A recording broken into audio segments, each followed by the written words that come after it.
అదే RTV app వార్తల్ని క్షణాల్లో చదివే అవకాశం ఉంటుంది. ఒక న్యూస్ పేపర్, ఒక టెలివిజన్ ఛానల్ మీ చేతుల్లో ఎప్పుడూ ఉంటాయి. ఈరోజు యొక్క ఆత్మీయ సమావేశం మీ అందరికీ కూడా తెలుసు. వాళ్ళ ఈ రాజకీయ పరిస్థితులు, వైఎస్ఆర్ కాంగ్రెస్ పార్టీలో మనందరం కూడా ఏ విధంగా చేయి కలిపి ఏ విధంగా పనిచేసాము. ఓటర్లు అనేది సహజం, ఎవరికైనా తెలిసిన విషయమే, అది అందరూ యాక్సెప్ట్ చేయాల్సిందే, దానికి ఎవరు కూడా కాదా. కానీ పార్టీ యొక్క విధి విధానాలు మనం ఎన్నో రోజుల నుంచి మనం చూస్తా ఉన్నాం. గత 5 సంవత్సరాల నుంచి చూస్తా ఉన్నాం. పార్టీలో కష్టపడి పనిచేసే వ్యక్తుల్ని ఎక్కడా కూడా తగిన గుర్తింపు ఇవ్వకుండా, కనీసం వాళ్ళని పలకరించిన సందర్భాల్లో పార్టీలో గుంటూరు పట్టణంలో కానీ గుంటూరు జిల్లా 7 నియోజకవర్గంలో ఎంతో మంది పార్టీ కోసం కృషి చేసిన వాళ్ళు ఉన్నారు. కానీ అధికారం వచ్చిన తర్వాత పదవులు వచ్చేప్పటికల్లే ఎలాంటి వ్యక్తులకి మరి గుంటూరు జిల్లాలో పదవులు ఇచ్చారో మీ అందరికీ కూడా తెలుసు. ఆ పదవులు ఇచ్చే క్రమంలో ఎవరు దాని వెనకాలండి ఏ విధంగా అర్హత లేని వ్యక్తులకి పార్టీలో కనీసం లేదు, సమాజంలో కనీసం వాళ్ళకు ఒక విలువ లేని వ్యక్తుల్ని కూడా తీసుకొచ్చి పార్టీ పదవుల్ని అప్పచెప్పిన సందర్భం మనం చూసాం. గుంటూరు పట్టణంలో చాలా మంది అన్ని వర్గాల నుంచి వచ్చిన వాళ్ళు ఎంతో మంది కృషి చేసిన ఫలితమే మనం 2019లో అఖండ విజయం సాధించాం. అది ఎంతో మంది నిరాదరణకు గురయ్యారు. మీ అందరూ తెలుసు, ఏదైతే మీ అందరి యొక్క సహకారంతో అది 2019లో అయితే పార్టీ అధ్యక్షుడు జగన్మోహన్ రెడ్డి గారు ఆ రోజు నన్ను గుంటూరు వెస్ట్ కి కన్ఫర్మ్ చేసి ఉన్నారు. ఆ కన్ఫర్మ్ చేసిన తర్వాత కొంతమంది వ్యక్తులు వెళ్ళి మళ్ళీ వాళ్ళు వ్యతిరేకంగా చెప్పి మళ్ళీ ఆ ఒక 2019 మరి గుంటూరు వెస్ట్ కూడా ఆ రోజు నాకు దక్కలేకుండా చేసిన సంగతి. మళ్ళీ జగన్మోహన్ రెడ్డి గారు పిలిచి నన్ను పార్లమెంట్కి వెళ్ళంటే ఆయన మాటని నేను చూసా, తప్పకుండా పార్లమెంట్కి అభ్యర్థిగా ఆ రోజు పనిచేయడం జరిగింది కోఆర్డినేటర్ గా. మళ్ళీ ఆఖరి దేశంలో మళ్ళీ అక్కడి నుంచి కాదని చెప్పి మళ్ళీ పొన్నూరు పంపిస్తానికి, పొన్నూరుకైనా సరే నేను ధైర్యంగా ఎక్కడి నుంచి సరే పోటీ చేయాలి నాయకుడు చెప్పాడనే ఉద్దేశంతో నేను పొన్నూరు రావడం జరిగింది. పొన్నూరు వచ్చిన కేవలం 21 రోజుల్లో అది మీ అందరి సహకారంతో బ్రహ్మాండంగా కంచుకోటలాగున్న టీడీపీ కంచుకోటలాగున్న పొన్నూరుని మనందరం కూడా గెలవడం జరిగింది. గెలిచిన దగ్గర నుంచి మీ అందరూ కూడా చూశారు నన్ను ఏ విధంగా నేను పనిచేశాను. నిరంతరం రోడ్ల మీద ఉన్నా, నిరంతరం ప్రతి గ్రామంలో ఈ గ్రామంలో నేను పని చేయలేదు అని చెప్పడానికి లేని విధంగా ప్రతి గ్రామంలో ఆ సర్పంచులు ఏది కావాలంటే అది పనిచేయడం జరిగింది. ఎంతో మంది 2019లో నేను పొన్నూరు పోటీ చేస్తే చాలా మంది అక్కడ పార్టీకి వ్యతిరేకంగా పనిచేయడం, వాళ్ళు పార్టీ క్యాండిడేట్ ఓడించామని చూడటం, వాళ్ళందరూ కూడా మళ్ళీ అయినా సరే నేను వాళ్ళందరూ కూడా దగ్గర తీసుకొని మళ్ళీ దగ్గర పదవిస్తే మళ్ళీ కృషి చేసిన వాళ్ళందరూ కూడా మోసం చేయడం జరిగింది. ఇక్కడ నేను మీరు ఒక విషయం మీరు గమనించాలి.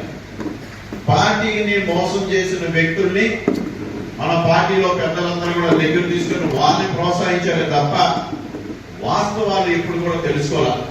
నేను చాలా సార్లు వాళ్ళకి చెప్పా, సార్ గ్రౌండ్ నా మాట కూడా మీరు నమ్మొద్దు, గ్రౌండ్ రియాలిటీ తీసుకోండి, కింద వాస్తవం తెలుసుకొని మీరు మాట్లాడితే బాగుంటుంది ఎవరి మీద సరే అంటే అది ఆ సిస్టమే మన పార్టీలో లేదు. పార్టీని మోసం చేసిన వాళ్ళు వాళ్ళ మాటల్ని ఎవరెవరు వెనకాలండి వాళ్ళని పురమాయించడం, వాళ్ళందరూ కూడా ముందు నుంచి పెడతాం. పార్టీలో గ్రూపిజం తయారు చేసిన వ్యక్తులు ఇవాళ రాష్ట్రంలో పెద్ద స్థాయిలో ఉన్నారు. కానీ ఎక్కడ కూడా వాస్తవం కావటం వల్ల వాళ్ళు కూడా అయినా సరే నా ఒక కృషిని ఎక్కడా కూడా వదలకుండా ప్రతి గ్రామంలో నిరంతరం పనిచేస్తే మన రిజల్టే వాళ్ళకి సరైన గుణపాఠం ఉంటుంది అనే ఉద్దేశంతో నేను పనిచేశాను. ఎన్నో సంవత్సరాలు 25-30 సంవత్సరాలు పెండింగ్ ఉన్న సమస్యలన్నింటినీ కూడా నేను టేకప్ చేసి ధైర్యంగా వెంకటేశ్వరం ఉప్పలపాడు మంచినీటి పథకం కానీ, చేపూరు బ్రిడ్జి కానీ, లేదా రోడ్డు వైండింగ్ కానీ, కొన్నూరు టౌన్ లో ప్రతి గ్రామంలో చిన్న చిన్న గ్రామంలో అత్యధికంగా పనిచేసిన సంఘటనలు ఉన్నాయి. ఒక్కొక్క గ్రామంలో 1 కోటి రూపాయలు, ఇంకో గ్రామంలో 50 లక్షలు, ఇంకా చిన్న గ్రామంలో ప్రతి గ్రామంలో అభివృద్ధి కార్యక్రమాలు పెద్ద ఎత్తున చేశాం. ఎక్కడ కూడా కులం మతం పార్టీ అనేది చూడాల, వర్గాలనే చూడాల, సర్పంచ్ వ్యవస్థ ఈ వీడియో పనిచేసిన సంఘటనలు ఉన్నాయి. అయినా కూడా ఇంత కృషి చేసి గ్రౌండ్ రియాలిటీ తీసుకోకుండా పార్టీలో కొంతమంది వ్యక్తులు వాళ్ళకు అనుగుణంగా లేవు కాబట్టి, ఎందుకంటే కృషి చేసేవాళ్ళు ఉంటే వాళ్ళు ఓర్చుకోలేదు, నిరంతరం ప్రజల్లో వాళ్ళకి ఆదరణ పెరుగుతుంటే ఓర్చుకోలేదు. అందుకనే మళ్ళీ ఎవరెవరైతే దూరం ఉన్నారో వాళ్ళందరినీ తీసుకెళ్లి పార్టీ అధ్యక్షుడి దగ్గర పెట్టి మన మీద లేనిపోయి చెప్పి ఆ రోజు పొన్నూరు నియోజకవర్గాన్ని మరి దూరమనేయకుండా చేసిన సంగతులు మీ అందరూ కూడా తెలుసు. ఆ రోజు మీరు అందరిలో చాలా మంది చెప్పారు, అలా మీరు మాయిపోండి, మీరు వద్దు అని చెప్పినా కూడా పార్టీ అధ్యక్షుడి యొక్క నిర్ణయం మీదే నేను పనిచేయడం జరిగింది. ఈరోజు ఎన్నోసార్లు చాలా మంది కుటుంబాలు చేస్తా ఉన్నా కూడా నా ఒక కష్ట ఫలితం మీ అందరి సహకారంతో మనం ఏదైతే కష్టం పడతా ఉన్నామో, ప్రతి గ్రామంలో పనిచేస్తా ఉన్నామో, పొన్నూరు నియోజకవర్గంలో ఏ విధంగా ఇవాళ ధీటుగా మనం పనిచేసి మనకేదో గుర్తింపు తెచ్చుకోగలిగామో, అలాంటిది అన్ని కూడా పార్టీ ఎక్కడ కూడా మర్చిపోదు. పార్టీ అనేది కనీసం మనం గుర్తిస్తుంది, ఎవరు బాగా పనిచేశారు దానికి తగిన ప్రతిఫలం ఇస్తుందని చెప్తుంటే అది ఎక్కడ ఎలా. కొంతమంది కావాలని చేప కింద నీలాగా వ్యతిరేక వర్గాన్ని ఇచ్చేసి పార్టీ అధినాయకుడికి తప్పుడు ఇది ఇచ్చి ఆ రోజు పొన్నూరుని చేయాల్సిన సంగతి మీరు అందరూ కూడా తెలుసుంటారు. పొన్నూరు నియోజకవర్గంలో ధీటైన వ్యక్తి అక్కడ ఎవరైనా ఎదుర్కోవాలంటే మీ అందరూ కూడా తెలుసు. ఏ విధంగా పనిచేసాం కాబట్టి ధైర్యంగా నిలబడగలుగుతాం అనేది మీ అందరూ ఎవరైనా సరే మనం ధైర్యంగా పనిచేస్తే ఎవరైనా సరే ఎదుర్కోవచ్చు. కానీ ఇంకో కొత్త అభ్యర్థులు తీసుకొచ్చి ఏ విధంగా పని చేయించారో మీకు తెలుసు. దానికి అన్నిటికన్నా పెద్ద బాధకరమైన విషయం ఏంటంటే, ఇంత కృషి చేసిన పొన్నూరు నియోజకవర్గంలో రోసి అనేవాడిని తిప్పుకుంటే మీకు నెగిటివ్ వస్తుంది, రోసిని తిప్పుకోవద్దని చెప్పారు ఈ పార్టీ పెద్దలు. ఇంతకన్నా గౌరవం ఇంకోటి అవమానం ఇంకోటి లేదు కదా. ఇంతకన్నా అవమానం ఇక్కడ ఉన్న అన్ని గ్రామాలు ఉన్నాయి. రోసి అనేవాడు తిప్పుకుంటే మీకు నెగిటివ్ ఓట్ అయింది, తిప్పుకోవద్దని చెప్పారు. మరి గ్రామాల్లో నుంచి ఎందుకు తీసుకోరు? గ్రామాల్లో పార్టీలు ఉన్నాయి, పార్టీ ఉంది, ప్రతి గ్రామంలో ప్రతి మండలంలో పార్టీని ఎందుకు తీసుకోలేకపోయారు?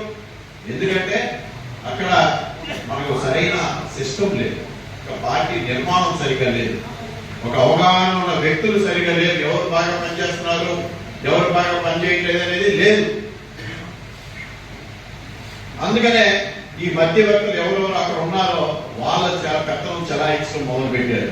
వాళ్ళ అనుకూలంగా వాళ్ళు అధినాయకుడికి తప్పుడు సలహాలు ఇస్తూ ఉన్నారు. అందుకనే ఇవాళ ఎంతో మంది అలాంటి వాళ్ళు ఈ రాష్ట్రంలో ఎమ్మెల్యేలుగా ఉన్నారు. చాలా మంది కూడా ఎన్నో రకాలుగా బాధపడిన సంగతులు మీ అందరూ కూడా గుర్తు చేస్తా ఉన్నారు. సమాజంలో విలువ లేని వ్యక్తుల్ని, సమాజంలో 2019లో పార్టీని ఓడించడానికి చేసిన వ్యక్తిని 2024లో నన్ను కానీ ఇంకొక ఎమ్మెల్యే అభ్యర్థిని కానీ వాళ్ళకి ఓట్లు వేయదని చెప్పిన వ్యక్తికి ప్రమోషన్ మీద ప్రమోషన్ ఇచ్చుకుంటూ పోయారు. ఆ వ్యక్తి ఎవరో మీ అందరు కూడా తెలుసు. అతనుకున్న సమాజంలో అతనికి విలువ ఏమిటో మీ అందరు కూడా తెలుసు. కానీ ఇవాళ ఏదైతే మనందరూ కూడా ఒక గౌరవంగా చెప్పుకోవడానికి ఒక గురువు లాంటి వ్యక్తి, ఆ సొంత మామగారు అయినా సరే ఈ రాష్ట్రానికి ప్రత్యేక గుర్తింపు ఉంది. డాక్టర్ ఉమారెడ్డి వెంకటేశ్వర గారి సంగతి మీ అందరూ కూడా తెలుసు. ఆయన ఈ రాష్ట్రం మొత్తం గుర్తింపు ఉంది. అయినా సరే ఆయనకి ఎక్కడా కూడా ఆయన అనుభవాన్ని కానీ ఆయన ఒక వయసు తగ్గి ఆయనకున్న చదువుకి ఆయనకున్న దీనికి ఎక్కడా కూడా ఆయన కనీసం ఆయన పరిగణలో కూడా తీసుకోకుండా ఆయనకి కౌన్సిల్ చైర్మన్ ఇస్తానా కూడా ఇవ్వకుండా వేరే వ్యక్తికి ఇచ్చినా కూడా ఆయన ఎటువంటి బాధపడలేదు. పార్టీ ఓడిపోయిన తర్వాత కూడా ఇవాళ ఆయన కౌన్సిల్ లీడర్ ఆఫ్ అపోజిషన్ ఆయన అయి ఉన్నారు. కానీ ఆయన కూడా చెప్పకుండా ఇంకో వ్యక్తికి ఇచ్చారు లీడర్ ఆఫ్ అపోజిషన్. కాబట్టి ఎవరైతే బాగున్నది, ఒకవేళ మీకు వయసు రీత్యా మీరు చేయగలుగుతారా లేదా, మీరు చేయలేకపోతే ఎవరు అయితే బాగున్నది, కౌన్సిల్ లో మీరు 3 సంవత్సరాలు పనిచేశారు, ఈ కౌన్సిల్ ఉన్న ఎమ్మెల్సీసీలో ఎవరు బాగా అనుభవం ఉన్న వ్యక్తులు, వాళ్ళని ఎవరైతే బాగుంటుంది మనకి అనేది కూడా లేదు. కొంతమంది అయిష్టాలతో ఈ పార్టీ నడుస్తూ ఉంది. వాళ్ళ అనుకూలంగా ఆ వ్యక్తికి ఇవాళ లీడర్ ఆఫ్ అపోజిషన్ ఇచ్చారు. అంటే ఎక్కడికి వెళ్తుంది పార్టీ? మరి పార్టీ కోసం కష్టపడిన వాళ్ళందరూ ఇలాంటి వ్యక్తుల కింద నలిగిపోవటం వల్ల పార్టీ ఏ విధంగా ముందుకు సాగగలదు, ఏ విధంగా ముందుకు వెళ్ళగలదు? ఎన్ని రోజులు ఈ విధంగా పోనీలే మనం కష్టపడుతున్నాం కదా, మన కష్టానికి గుర్తింపు ఉంటుంది అని మనం తల ఉంచుకొని సర్దుకొని వెళ్తా ఉన్నా కూడా జాబ్ కింద నీలాగా వాడిని పొలం పెడతాం, వీడిని పంపిస్తాం, వాడిని చేయటం ఎంత ఎందుకు కారణం అంటే పైన కొంతమంది పెద్దలు వాళ్ళ ఇష్ట అయిష్టాలతో పార్టీ నడుస్తుంది. వాళ్ళ ఇష్ట అయిష్టాలతో అక్కడికి వెళ్ళి చెప్పడం, వాళ్ళని తీసేయడం, వాళ్ళని మార్చేయడం. అంతేగాని ఇతనికి అర్హత ఉందా లేదా, ఇతనికి సరైన పరిజ్ఞానం ఉందా లేదా అనేది ఎక్కడ కూడా లేదు. ఆ పరిజ్ఞానం ఏంటో మనం చూసాం. పార్టీ అందరూ కూడా బాధపడతా ఉన్నాం, ఏ విధంగా ముందుకు వెళ్ళాలి. దీనికి చెప్పేవాడు ఎవరు? కాబట్టి ఇవన్నీ మీ దృష్టికి తీసుకొస్తున్నాయి. ఎక్కడ ఇంకా చాలా చెప్పుకోవడానికి చాలా ఉన్నాయి, కానీ ఇవన్నీ కూడా దీన్ని కొన్ని విషయాలు మీ ముందు ఉంచాలని మళ్ళీ నేను అందరూ కూడా మాట్లాడతారని మళ్ళీ మీ ముందు కూడా నేను మీ అందరూ కూడా తెలియజేస్తా ఉందండి. వాళ్ళ రాజకీయ పరిస్థితుల దృష్ట్యా మనం ఏం చేస్తే బాగుంటుంది, ఏ విధంగా మనం ముందుకు వెళ్ళాలి, ఇవన్నీ కూడా మనందరూ కూడా చర్చించుకోవడానికి కోసమే ఈ ఆత్మీయ సమావేశం ఏర్పాటు చేయడం జరిగింది. కాబట్టి మీరందరూ కూడా తగిన సలహాలు సూచనలు ఇస్తే దాని అనుగుణంగా మనందరం కూడా ఒక నిర్ణయం మీద ముందుకు వెళ్దామని తెలియజేసుకుంటూ మరిన్ని వీడియోస్ కోసం ఛానల్ ని సబ్స్క్రైబ్ చేయండి, లేటెస్ట్ అప్డేట్స్ కోసం వాట్సాప్ ఛానల్ ని ఫాలో చేయండి అండ్ లింక్ డిస్క్రిప్షన్ లో ఉంది.